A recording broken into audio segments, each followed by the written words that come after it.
I can. Yes. So, good evening, everyone. I'm Ellen Sutter with ESP Presents and ESP Book Chats, where we bring page turners your way. Tonight, our guest is Luca DiMatteo. I know it's going to look a little backwards. His book is titled Green Haven. So, tell the folks about yourself and the backdrop about this book. Well, I was a doctor for almost 28 years, retired in 2018 after I hurt my back. And when you do something for 28 years, it becomes your identity and who you are. And when I lost that, I had to come up with something else. And I've always loved to write. And one night, really during a dream, Greenhaven started to come to me. Um, and from the minute I started writing it, it was like the characters were talking to me and I was just taking dictation. And so people ask me, do you like editing? And I said, I look at it as the characters telling me what I got wrong when I was taking down the dictation. But I was a podiatrist and I worked a lot in nursing homes. So I got to know the ins and outs of nursing homes, what's behind the scenes of a lot of them. And so Greenhaven kind of just came out of me. And then what I experienced in the 28 years kind of added to the story. So a lot of it is all fiction, but a lot of it gives you a little insight to what can go on in a nursing home, what goes on. They have morning meetings, the interaction between people sometimes can be both easy and sometimes a little more tenuous and difficult, depending on what happens. But for me, Greenhaven, people ask me, where did you get your characters from? And I think they're a mashup of all kinds of different people I've met throughout my life and different personalities. My wife and I founded and ran a personal growth organization for many years. And we had a lot of people come through it and we helped a lot of people. And a lot of those people and their little quirks and stuff from both that and my medical practice are in this book from different ways. There's no one singular person that makes up one character, though. Yeah, I want to talk about those great characters. We know we have Oscar Green, who is the founder, if you would, of Greenhaven, and he wants to have this place where the rich can live out the duration of their life, or are they living, is what I like to say. Let's start with Oscar. Oscar Green. You do talk a little bit about his father, but Oscar, his big dream of having this, I don't know if I want to call it a nursing home or result or, uh, you know, It's a culmination. It's a dedication actually to his father. Oscar was an only child. He grew up with a father and mother, but his father loved him to death. And the passing of his father was very difficult for Oscar. His father was in a subpar nursing home and kept visiting him, and he kept begging Oscar to take him out of it. And Oscar never saw his father's end coming until it was too late. So he never moved him to a better place. And Oscar works in the construction field. He's a developer. And you'll find out in one of the chapters, one of the 4 chapters we'll be talking about tonight, that his father leaves him a serious amount of money. Mm-hmm. And so Oscar decides, his father's name is Oscar also. He's Oscar Jr. So Oscar Jr. decides he's going to build Greenhaven and eventually the Greenhaven Empire, okay, as a dedication to his father. And that's why he builds it for the rich and so they can live out their lives in luxury, because he doesn't want to ever see anybody not get what they want. And unfortunately, the rich are the ones who can afford it. So that's where he went with it. Yeah. And then you also have, I want to talk about some of the characters. Go right ahead. I'll fill you in. Okay. I do want to talk about, it kind of was big to me, but not really, but what they did was big. I want to talk about Father Brandon and Sister Diane. Okay, well, let's back up 1 second. So just so that the listeners know, okay, Greenhaven is actually 3 storylines running simultaneously. And as the book goes on, all three become intertwined and the mystery becomes unraveled. But Father Brendan, again, an only child, he was a trophy child. His mother and father were both successful in their own separate careers, married, had him, but he grew up with nannies, and even to the point, at one point, where his nanny says to his mother, he's growing up, he needs new clothes. And instead of her taking him, she gives the nanny money and says, take him, and buy this kind of clothing. She doesn't even, so, and then when his father passes away, his mother tells him in an email first, oh, I'm sorry, his parents get divorced eventually. Mhm. And his mother tells him in an email. And then his father passes away suddenly. And I'm not going to tell you why Brendan decided. Right, don't give it away. But what kind of relationship did he have with his mother? Because he seemed so distant and more close to his mom than he did. And it was like he had a dark story. He longed for a relationship with his mom and his dad, like a family setting. And then when that there's a phone call, he finds about a sister and he doesn't know which way it goes, whether it's from, but he feels, to me as a reader, I felt that he was kind of lacking in that way, that the sister got what he didn't get, was their love. She winds up being a stepsister, actually. And Mhm. yes, all he wanted were for his parents to see him and to recognize him. And they're too busy in their own careers. And that's why I say he's a trophy child. Mhm. Okay. And yes, you're absolutely right. All he wanted was their approval, and all he wanted was to be seen by them. And he got neither. And so he decided he was going to, and they weren't Catholic. And he decided, they were actually non-denominational at all. They were not religious. And he decided to join the Catholic Church after meeting another priest who kind of was his first mentor.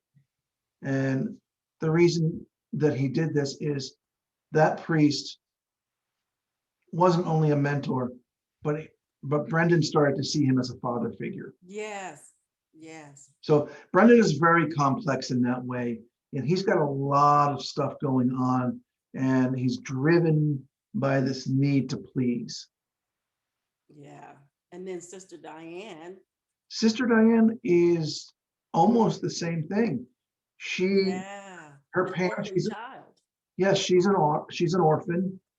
She's been handed from one home to another, and she learns very quickly not to get too much invested, not to, because she's just going to be pushed around from one place to another from time to time. So she's unwilling to let herself let herself, become part of the family. And then she's paired with, and she decides to become a sister. She was being pushed by her last parents to become a nun, and she couldn't commit to what it meant to be a nun, but she decided to become a sister instead. And that's explained. The differences are explained in the book for anybody who doesn't know it. I don't want to go through it. Yeah. But then she's paired with Father Brendan, and she joins. She is in a convent. She's living in a back room in the convent. She's working there quietly. She's unseen by the world, which is what she wants. It's what she knows. Yes. Yes. Okay. And then she comes out, and she is forced to come out, and she's now working with Father Brendan. And and they are working in the nursing homes together. At first, she doesn't know why, and later on, it becomes obvious. And there's some humor in the book. I mean, they're known as the holy couple. Yeah, that's what cracked me up. And they're Yeah. known to have some kind of child, so which means that they. It's a rumor. It's a It's rumor a they had a child, rumor. and they called the child Jesus. Yes. Yes. I was Yeah. like, what? And so, having worked in nursing homes, rumors can spread very quickly. Okay, Yes. and they run through like wildfire, and the next day they're gone because another rumor has taken its place. Now, Cal got on my nerves. Who? I'm sorry. Oh, Kyle. Kyle. Kyle got on your nerves? Good. Yeah. He's supposed to. He's supposed to. That's the exact response I wanted. So Kyle I getting mean, I on. love to hate him because he's so mysterious that I'm wondering still, without giving the book away, if he's involved. it's got kind of like a did it. Maybe sister and father is involved. Maybe Kel is involved. Maybe Oscar is really the trail is really following Oscar really, and then Marissa. Marissa. Mm-hmm. Yes, Marissa's the medical director. And the only reason she got the job is because Oscar has a love interest in her. Yeah. She took care of Oscar's father when he was dying, and he's interested in her. And so he wants to make her the medical director, and he does. And I won't go into the details. You have to read the book. Yeah, you have to read the book, but I do But want to talk about Kathy, because I think Kathy getting herself in a lot of things over her head. I do love her detective work and what she does. She does have me following her, and I'm snooping just like she's snooping. I'm going into records like she's doing. I'm trying to go in Kyle's office. I am just following her. I'm really following her because I believe in her. I believe that she knows what she's doing. yes, well, you find out in the very first and second chapter why she's damaged, Mm-hmm. why she's stuck her head in the mud, okay, and is refusing. She was very ambitious when she became a nurse. She got her bachelor of nursing, and she was very ambitious. And in the second chapter, you'll understand what the changing point was and why she became hidden to the world also. And then Mm-hmm. when she starts finding out that the patients are being murdered, and everything points to her. Okay, she's Yeah. now forced to pull her head out of the mud, or end up in jail for the rest of her life. Yeah. And it's a do or die situation for her. I don't know how far you've gotten through the book. If you I'm way down there, but I'm not finished. I'm way down there. And I Okay, was going to try to just keep going with it, but I wanted to just savor the rest of it. I'm going to finish it I today. wasn't going to put you on the spot. I was just Yeah, um, yeah. I didn't want to, because I read a whole bunch of shows before shows, and we actually read the book. mhm. Some people don't really read the book. Yes, I So know. I got a quite bit of ways that I wanted to finish. I'm like, no, wait a minute. And I kept going back a little bit because I kept saying, no, Well, what? if you read when you read about Kathy in the first chapter, you find out she lives alone. You find out Yeah. you find out that the world she's made for herself is something she never imagined. She had a totally different dream. And going back to Kyle was part of crushing that dream. Mm-hmm. Okay. And and now she works for him, and their relationship is just filled with turmoil. He hates her, she hates him, and he's her boss, and basically does everything in his power to keep her down. Yeah. So what I looked at, what grabbed me was that she's in charge of this. You know how they say, well, only the nurse can do the call of letting them know, everyone know that a patient has passed. And I'm going, do you really just have a dresser full of pre uh, certification, or not certification, Death certificates. certificates is the word I want to use, with just not the name, just, heading, date, and all that stuff. And I'm going, and then it gets back to her, and she started thinking, this could, go back to her or backfire with her just having these records here. And I love the way she kind of looked back. But what I was started looking at some of these patients, and I looked at when they were saying that it opened up with room 103, and then you have Anna Sparks. Anna Sparks. She's 87 years old. She was there 9 years. She came in vibrant. Her and her husband, he didn't, he passed earlier, but they was already successful with the furniture store, and then he dies of a blood clot. So then I start following more, where you see these people dying, but you don't see what the causes are of death. No, you don't. You'll figure it out later on. I mean, or Mm-hmm. maybe you won't. Okay, but it'll be told to you. But she doesn't notice anything. Part of her now lifestyle is just going through the motions. And that's why she has all the death certificates in her desk pre-filled out. Okay, because she realizes that everyone in this place is not leaving until they leave feet first. Mm-hmm. So she just fills out the forms, throws them in her desk, and when she hears the call, Dr. Passed, she'll go, okay. She grabs Father Brendan and Sister Diane, who give them their last rites, okay. And she goes back to her office, but she doesn't care. There's no caring for her. Mm-hmm. It's not until she starts to realize that the number of deaths is climbing too quickly. Yes. And Okay, then she get the right. death to ratio death, not in my words. And she see that. But one character really got me, one of the ladies, Miss Harding, Mhm, mhm. and how they looked at her like she was senile. She doesn't know what she was talking about. And she's like, you know, I call it a oopsie doodle because they thought she was dead and she played dead. Yes. And I'm like, how you think she's dead and she's playing dead? And then I think Kathy kind of believed her when she said, somebody put a pillow over my face. And I start, these things start happening. They like, oh, don't pay attention to her. She's just senile. And I start following her. And then I was like, okay, maybe she'll get a chance to live and she'll tell the story. And then when I found out that she died, Well, she does have mild dementia, yeah. and she's had some episodes.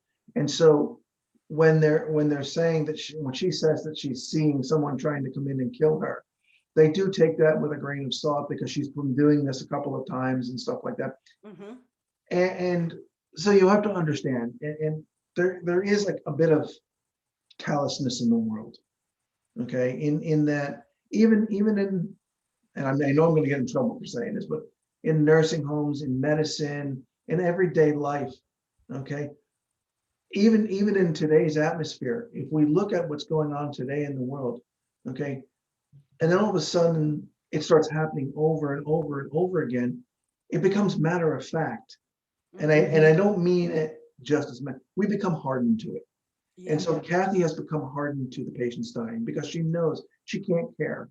And in I think it's chapter 3, 2 or 3, I can't remember. No, maybe 3 or 4.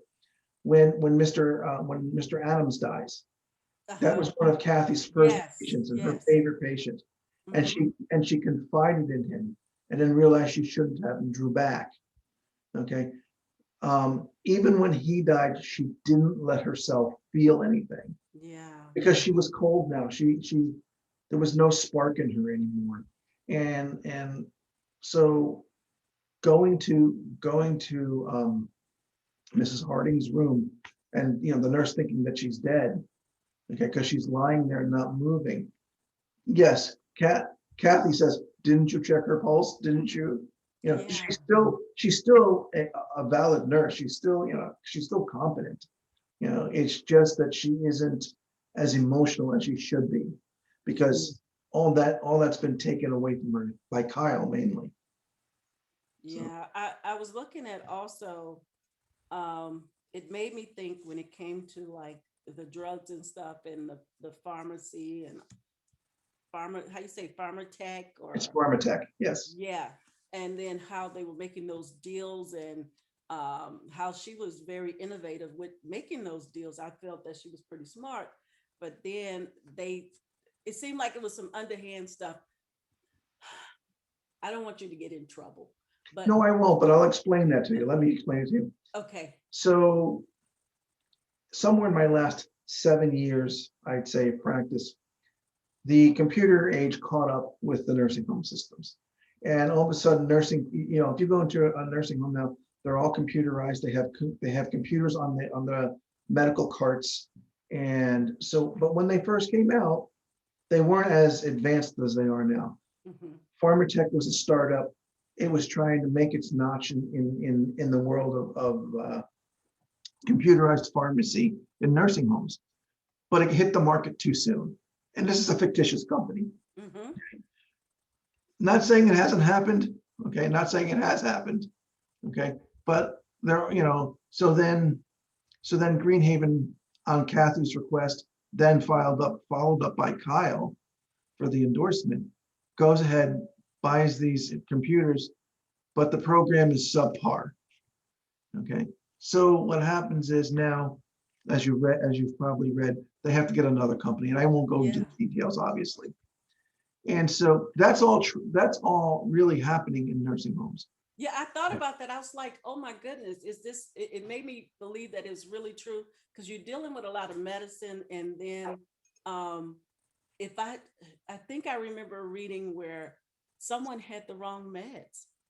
Yep, and And it's that's very common. I remember my sister was in a nursing home, and she would look at people and take out for them because they was not giving people their right meds, and she would give them a sign. No, she became her own advocate for what these pills did to them and what they didn't need, and even just advocating for herself. And to the point that folks thought she was a doctor or something. She did work in nursing homes herself, but it's very serious. And I look at, I don't look at a lot of CSI, when they talk about things on TV. And then when it comes to drugs, I've seen stories where they had nurses who were like addicted to certain things and overwrite things. And I start thinking about that with this story. I'm like, okay, they having that. So I'm wondering, is some, like, never mind. And then they end up suing them. I'm like, and then they get something in the back end of it. I'm like, okay, so they, to me, seem like they failed, but they got ahead.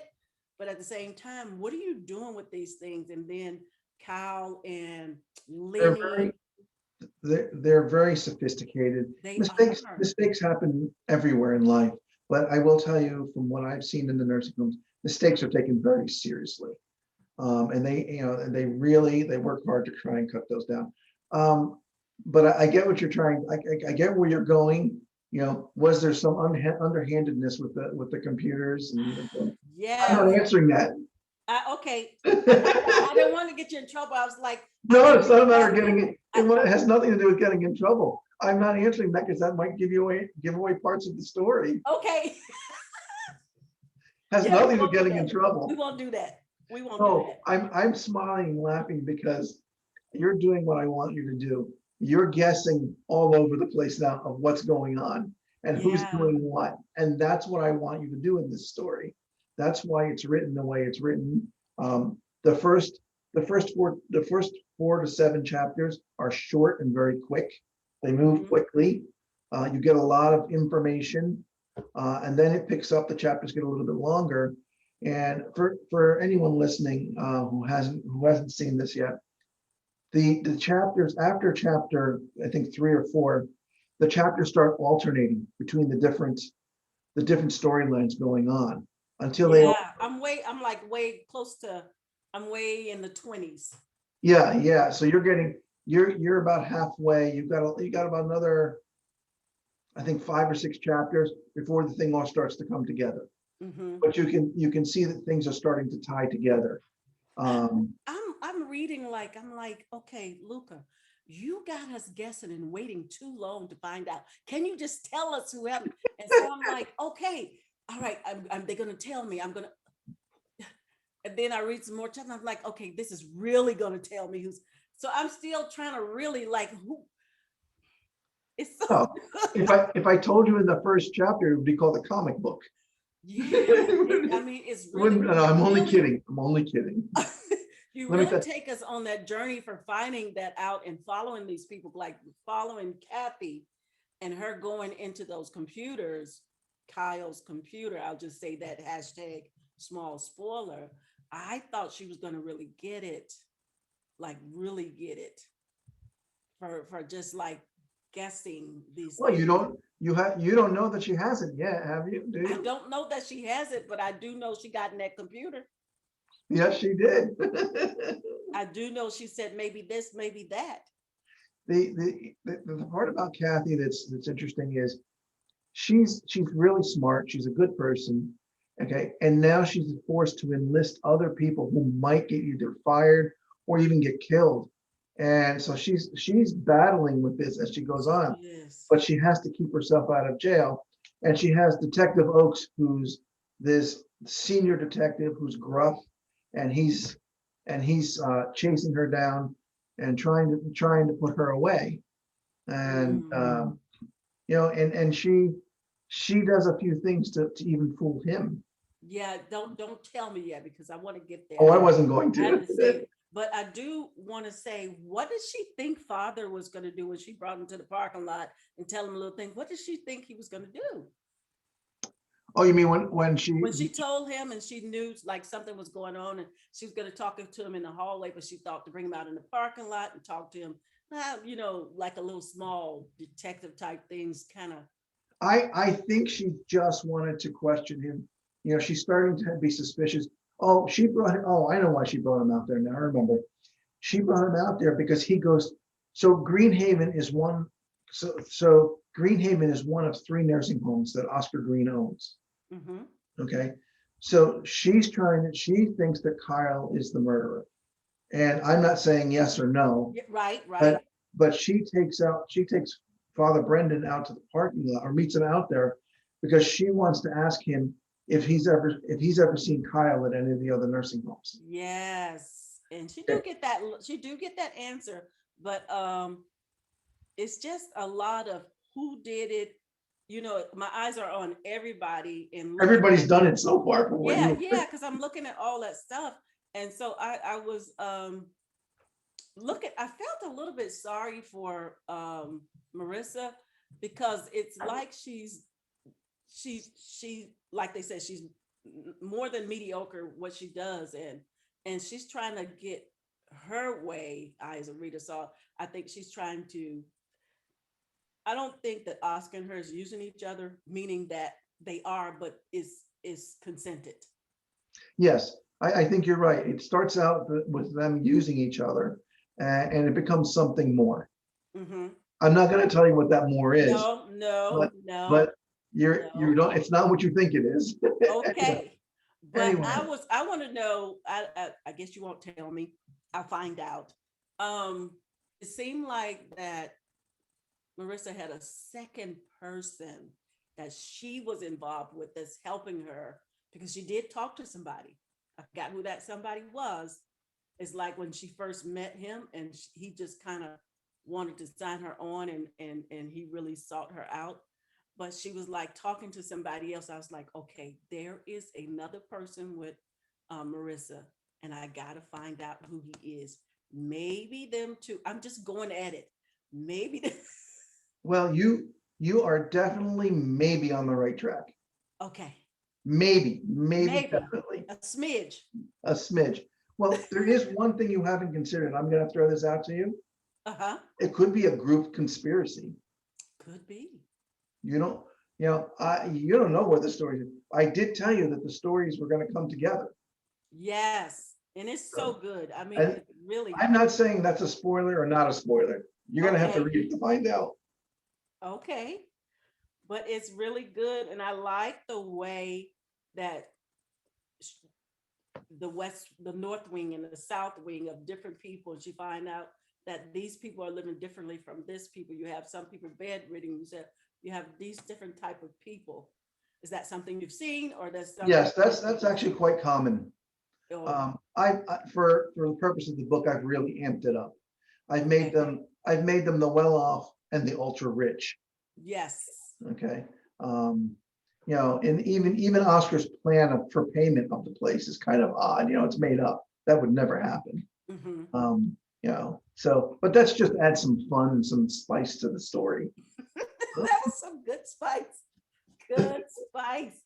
Good spice. And I really like, like I said, you had my eyes open with her doing these things. And I wrote these little notes down, talking about, the nursing, the West Wing. And I'm like, okay, this happens over here.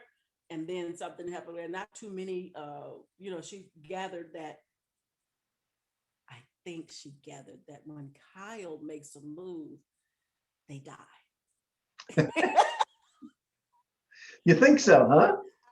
Yeah, because it seems like when Kyle makes a move, Kyle wasn't there. He went out for a little bit All and right, I'm came going to back. let you know. Act like somebody's in my desk and act like somebody's here.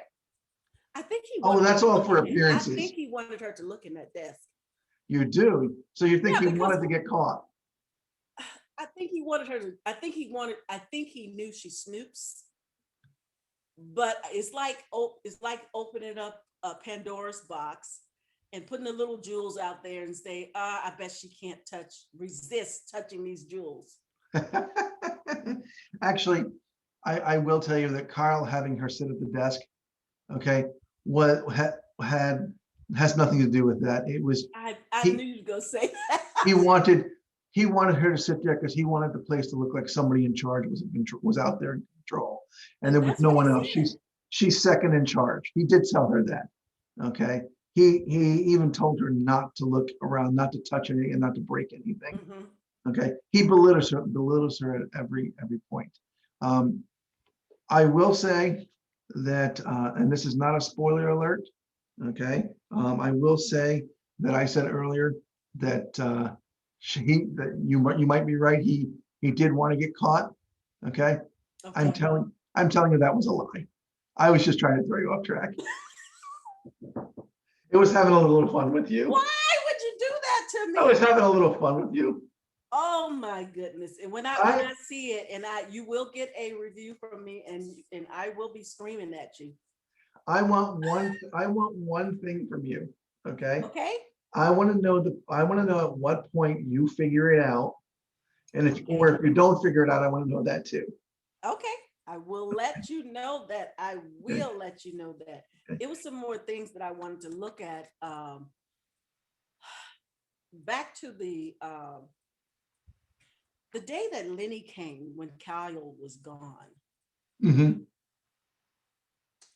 I felt like they were cohesive partners in some sort of a way because he told Kathy, don't do any business. But I felt that Lenny did a little business himself. Lenny Lenny has a crush on her. Okay. Lenny has a crush on her from day one. And Lenny is this nerdy kind of guy. If you read the description of Lenny, you'll Yeah. get a very good picture of what Lenny looks like and his whole world. Picture Lenny as a scrawny little kid who's still living with his mother at 40 years Mm-hmm. old. Mm-hmm. Okay. And he's a computer geek. And there's nothing wrong with that. I use that because Lenny is very smart and he knows computers. He actually observes a lot. And even when Kathy actually touches his hand, Yeah, I was like, it sends him off a deep end. Okay. Because he wants her. Okay. But he's also deathly afraid if he ever got her. yeah. Okay. And So are so the rumors, they don't say it though, but are the rumors true about Lenny? are the rumors true? Yeah. Are you talking about the bet? Hmm? Are you talking about the bet? No, Oh that no, they're rumors. They're rumors, just like the holy couple having a baby named Jesus. yeah, they do. I There's tell you, you there- have there- you let's put it you this way. About Lenny, the rumors are exaggerated, but probably very close. Okay. yeah. Yeah. I think you're right about that. They're very close. I didn't go into that much detail about it. It's just kind of Mhm. a little quirk in the story. So Yeah, he just couldn't, the hypersensitivity couldn't handle being with her. But she seemed to be like a little bit sad. Kathy, um, I do want Oscar and Kyle to respect her. well, Oscar doesn't really know her. He doesn't know her until everything starts to implode. Hmm. Okay. Kyle, Kyle just hates her. And But and why the he hate? Why the hate? because because okay, so we were going to talk about the first couple chapters. In chapter 2, you learn about pharmatech. Well, Kyle in chapter 2, Kyle is the one who took Kathy's idea to the board to get. Yes, he did. Okay, you remember that, okay? Yes. So when the whole thing went belly up, the board blamed him. And Mm. so Kyle can't get any promotions. He's not going to get any pay raises. He's now in a dead end job, and he knows it. They've told him that, and it's because of her. So Hmm. he's going to punish her, and he's decided now he's just going to punish everyone in the place, but specifically her. And he rules with an iron fist, everybody's afraid of him. Kathy even avoids him at all until Yes, she she until does. she has no choice. Until she has to deal with him. Mhm. And you'll see that story. That is actually probably a sub story within everything that's going on, Mhm. and that'll develop further as you read on. You'll see. Are you Uh, going to make a second book to this? I know I'm not finished. I'm way down there. I Um, it's is a this fun. going to be like a trilogy or a series? Well, it's going to probably be at least one more. When I was first writing it, I was thinking there were going to be two. Mhm. And by the time I got done, I was kind of done with the characters. I felt they went their whole gamut, and I was not going to write. I decided not to, but since it's been out, I've been getting a lot of requests or a lot of questions, just like what you're asking me. When Mhm. is the second one coming? I have two more books. I have two more books that are finished right now, and I'm in editing now. But I plan to come back and write a second one for this, and I don't think there'll be a third. Okay. Um, So, so what genre would you say you are in? I'm in mystery. It's Mhm. mystery thriller, medical mystery, medical thriller for this one. Mhm. My next book, Standards of Care, is also medically based, but it's a contemporary book.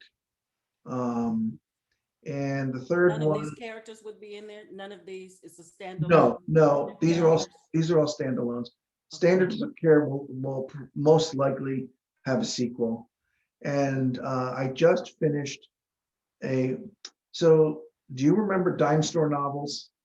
They're the little tiny books that were just 170 pages long or something like Mhm. that. Mhm. And they're usually detective stories or something like that. Yeah. And so I wrote what's called Lunchtime PI. And Lunchtime PI is about an older woman, her mid to late 60s, takes place in the 60s. And she goes back to work for a detective, private detective, who is good at like catching cheating spouses and finding a little bit illegitimate children. Oh, I can't say that. A murder case that gets dumped in his lap, and he decides just to go with whatever the police say. She is now working for him as a secretary, and she decides that can't be right, and she's going to solve the case. It's a detective humor Mm. thing. She can't remember people's names, so she gives them all these strange names. She carries a very large gun in her purse that keeps misfiring. Um, So this is already written, or this is you're writing this? it's written. This will be a 3 to 5 part series. Okay, but it's not out yet. It's in. This will be. This will probably be. I don't know how I'm going to put this one out yet. So Okay. Well, sometime I'm definitely a between. fan of you. Oh, thank I you. really like your writing style. Thank you. I really do. And so when I seen this, just the reading the synopsis alone caught my attention. And Thank you. then Green Haven and the book cover. I really liked the book cover. My The wife designed that. She did a wonderful job. It kind of tells you a little bit. Well, you start thinking Mhm. little bits and pieces about this Green Haven, heaven, like they say, heaven haven. Haven. Yes. That's what it says in the synopsis. And It- I really like that. And I'm still trying to find out. Nothing is from me reading, nothing is, you can't predict anything. I will tell you that there are a number of subtle clues throughout the whole Mm-hmm, book, mm-hmm. and you just have to see them to see them.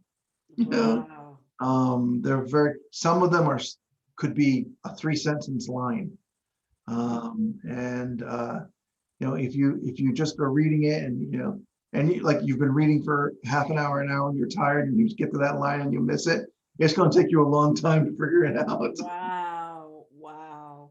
So it's I'm like you have your eye on certain character, like I say, character. I'm following Kathy. I'm got my eyes. I don't sister.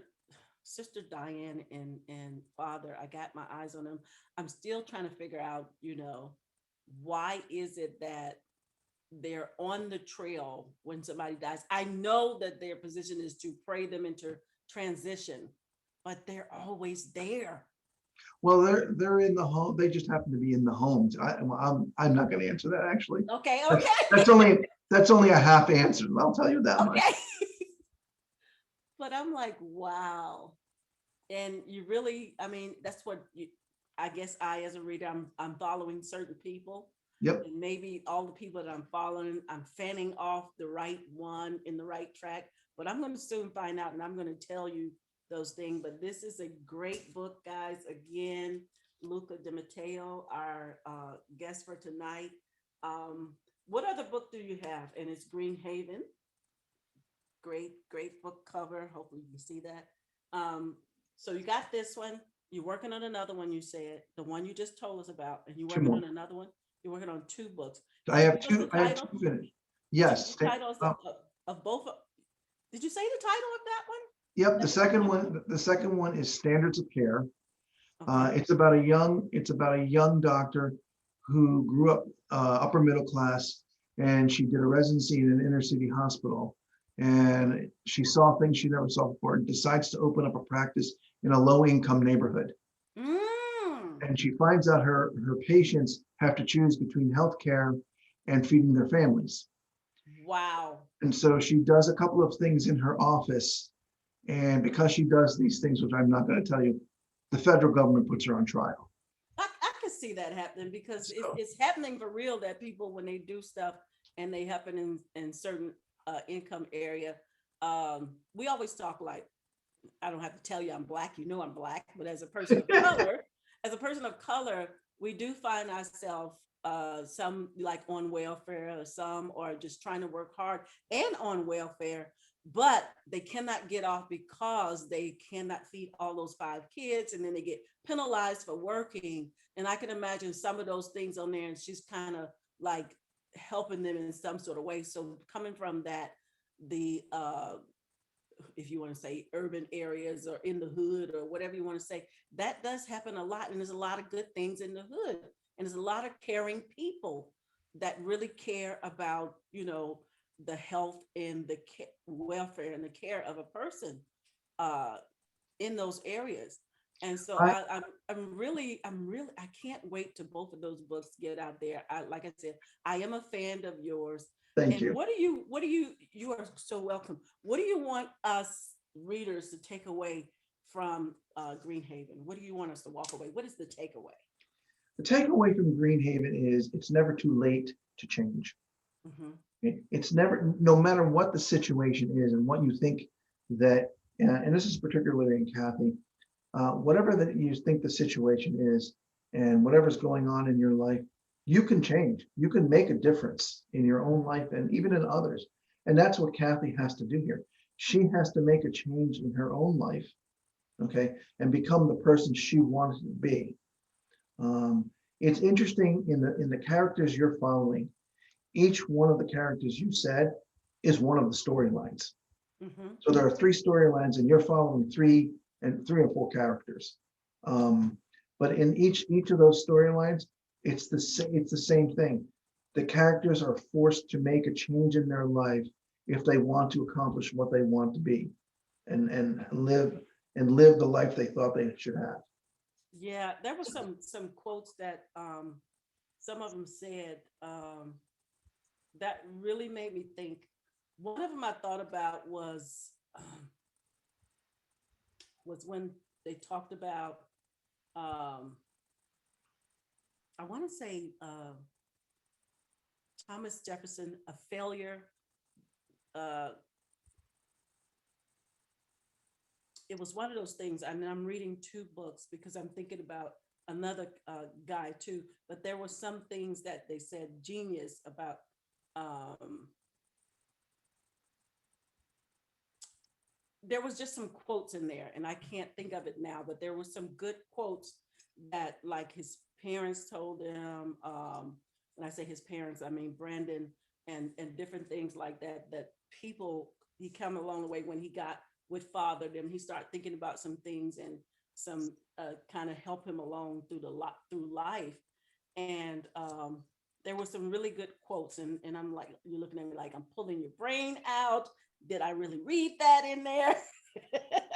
Well, it, in the Father Brendan and Sister Diane story, there is a duality going on there because Father Brendan, or at the time he's just Brendan.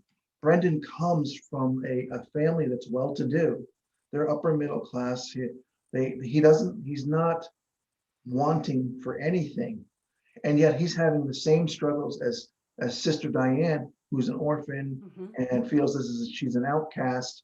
Okay, and sometimes it doesn't matter where you sit on the social ladder. Okay, you could be treated the same way or feel like you're being treated the same way. Kathy has the same thing that goes on with her parents. In, I believe it's chapter 3, her parents, she tells, chapter 2, she tells the story of how her parents think, and I've always told her, there are those that have the money and those who work for them. That's the one I want. That's the quote I wanted. Yeah, it's something like that. It's those who have the money, and it's in chapter 2, and those who work for them. Okay. Yeah, And that's the quote I was looking for. I thought that was really good that she brought that out.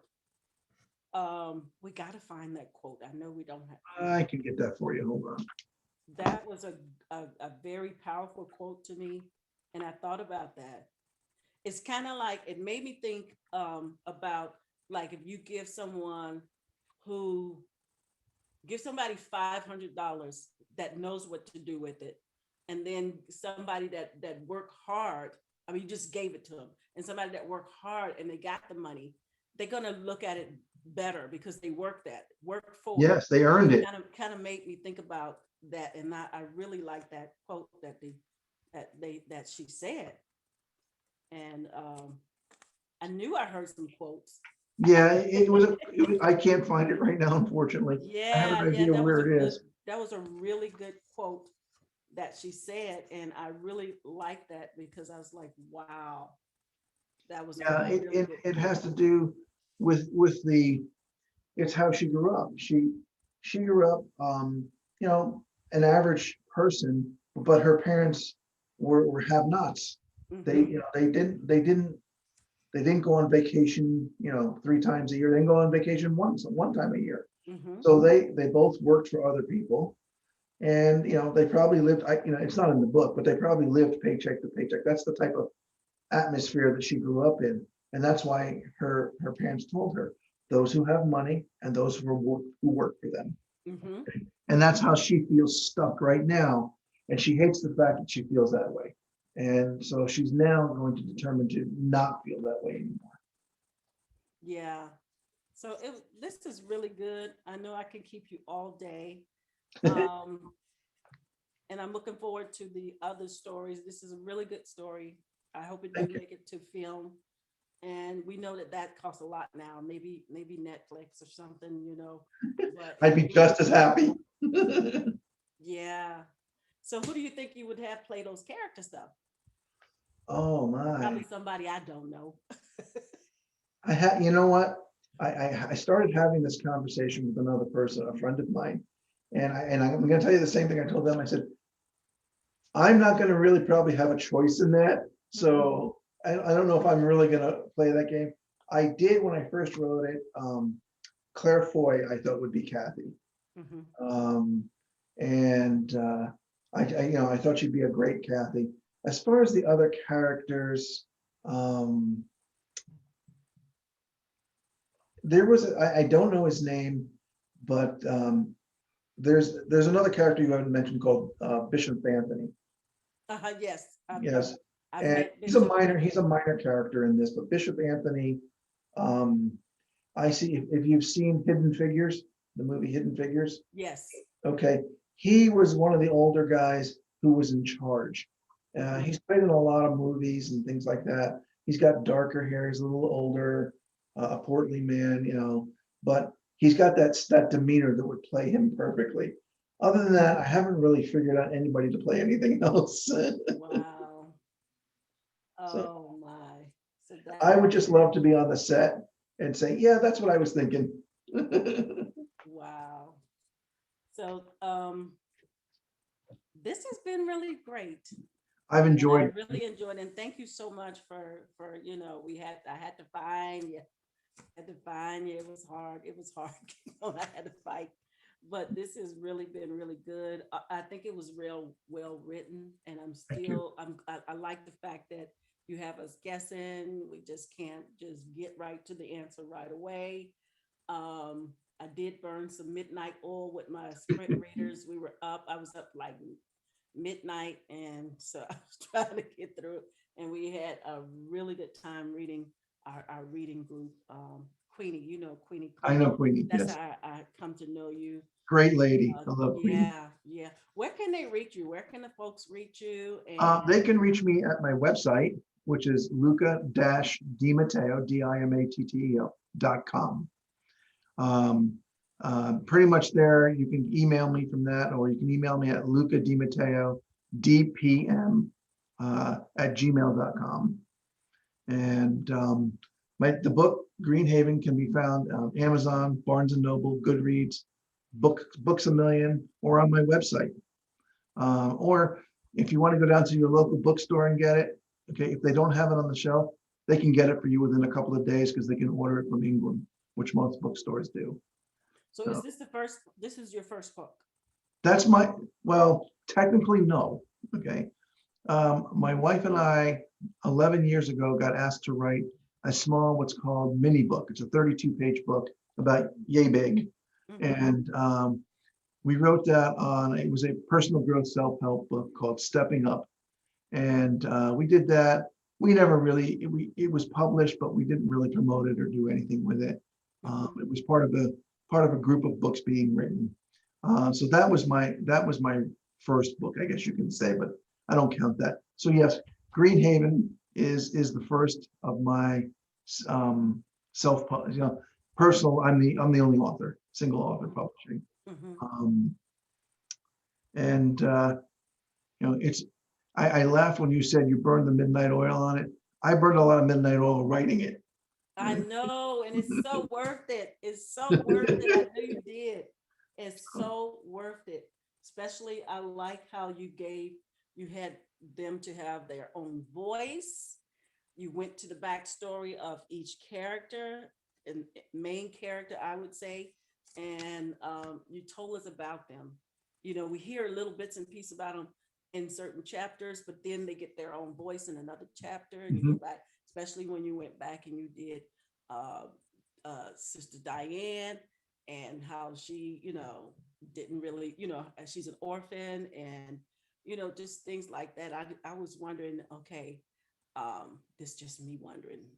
I might be the only fan that's wondering this, but I was wondering about Sister Diane, whether she, don't get me, maybe they may not say it, but I'm going to say it. So being a sister as opposed, we're not going to go fully into it, but being a sister as opposed to a nun, I said, well, maybe she was intimate in life somewhere and she knows what it feels like and she don't want to do the total nun thing, but kind of supremacy It's of nun. So I it's thought more about of that. her. I'm sorry. It's more of her feeling of not being able to commit, not to be able to. Like with the family, she keeps being moved from family to family. So she decides she's not going to be a part of anything fully. Mm-hmm, And so that's why she decides to become a sister and not a nun, because she feels if she wants out, mm-hmm. she can get out easier. Um, it is until she meets Father Brendan that she finds her calling. Yeah, she really felt comfortable there too. Yeah, yeah, Yeah. Their lives, like you said, kind of parallel each other, sort of. yeah. They're they see themselves both as misfits, and so they're bonded by that feeling of being an outcast, a misfit. Yeah. I could keep you. Uh, I'm having a great time too. So Do me a favor when you get a moment. Do tell folks what was your experience with ESP Presents, and absolutely. tell us And we look forward to see you back on your other books. I mean, I am definitely a fan, guys. You want to read this? This is Green Haven, and it is a very good story. You will burn the midnight oil reading it. Thank So you. it has been my pleasure. Thank you so much for coming. Thank you for hanging in there. And good night. Thank you so much. Thank you. It's been my pleasure. Good night, everyone. Have a great night. All right, you too. And you could drop yourself. And I'm going to tell them some more things here. Okay. Thank you. Thank you. Bye. Bye bye.